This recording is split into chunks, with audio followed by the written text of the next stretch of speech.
What's going on, guys? I think it's about time I start doing a little bit of YouTube videos. So my name is Brandon. This is my 1991 K-Series MR2. I'm going to go over a little bit about it, show you everything that's done to it. But for now, welcome to the channel. So for starters, I want to talk a little bit about the body. So I got this car a little over 3 years ago. It was the beginning of 2020. So COVID just came in. I got it for a good deal. It was only a rear wheel drive Camry at that time, so everything ran and drove. It came with the kooky tail lights that I had to completely redo, and it came with mono SS coilovers that were still in the box. So that is the only reason that it's still on the car, because I didn't feel the need to go BCs or Fortunautos yet, and that's just kind of what I stuck with. So the car's got a Gretty lip. It's got a little eBay Japanese license plate delete, just because I don't like the way the plate looks or the holes. It's on some RPF 1s, stock brakes, just got some slotted and drilled rotors. We got a little bit of Gretty spats and side skirts there. Paint is not perfect. It's been resprayed once before, and it probably needs it again. It's got an auto pista wing on it. If you guys saw my old video, the sound clip, it's no longer got a hood exit exhaust. So now it's got the full exhaust on the car. We're gonna go on inside now. Shout out Huck's Racing. The car has custom door cards, which is kind of weird to see. I guess the previous owner did that. Got some Subaru BRZ seats with some DK Auto seat mounts in there. Got a little TRD wheel, Huck's Hybrid Racing shifter that I was able to fit the bezel in. I just had to notch this out a little bit.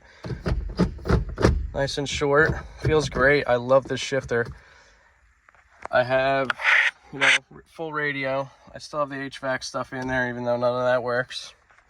I have an amp under the seat, so it is a drivable car. So that's what I wanted to build it as, and that's what I got. So I got a full custom dash that I made myself. I have a boost gauge, wideband, oil pressure, and fuel level. This is a Han Dash Raspberry Pi setup here. So I have everything I need right there.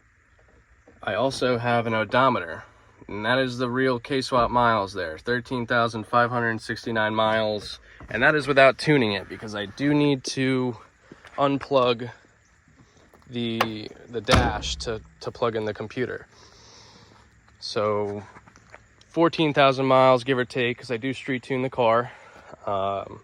This car has been nothing but good to me. All right, so what we got here is it's a bone stock K24 A2. It is unopened, like it's literally just got a valve cover on it. It's also got a bone stock EP3 5-speed transmission.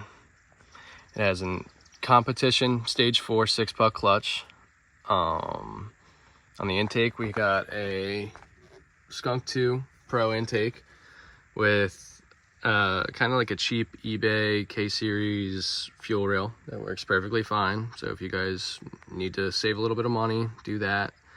I did not cheap out on the injectors. Got FIC 1200cc injectors in there. Got the regulator on the rail.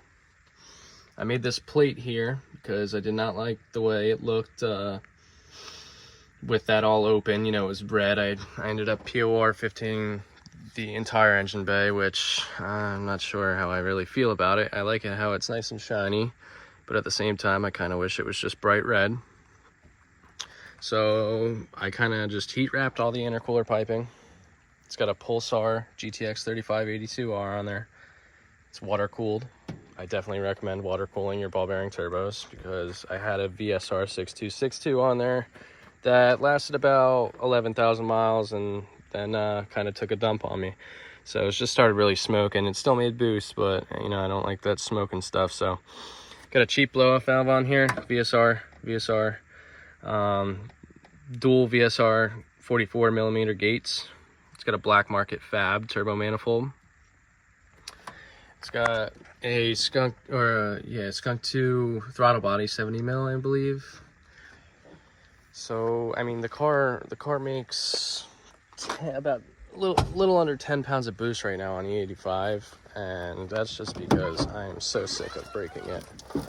Now, I don't know who to blame, me or the tuner. I do beat the crap out of it some nights, and it usually takes it, but I've literally sent multiple blocks to the junkyard because they have had windows in it, as well as transmissions. So now these axles are literally just stock eBay RSX base axles.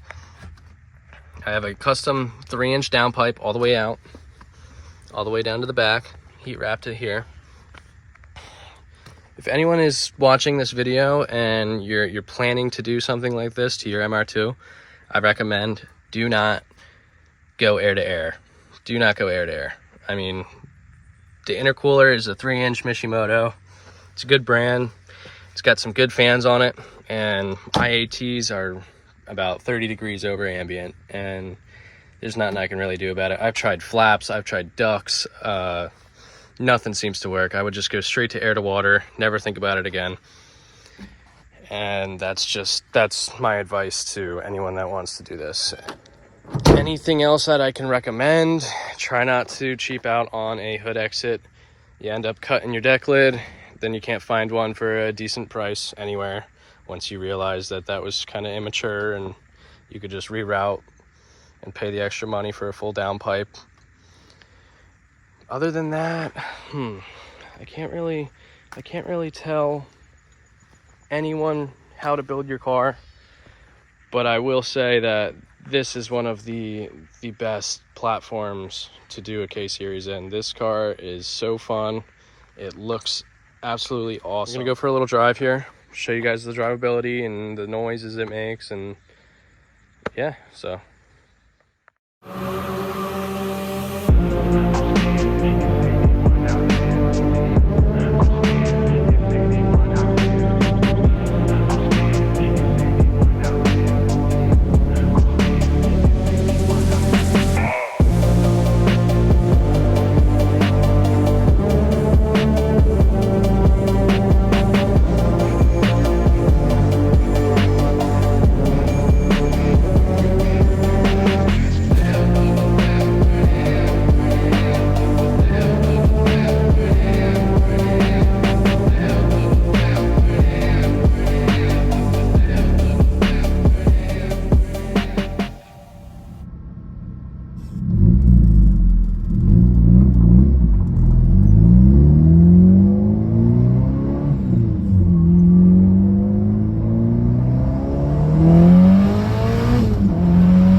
Alright guys, so that sums up the video.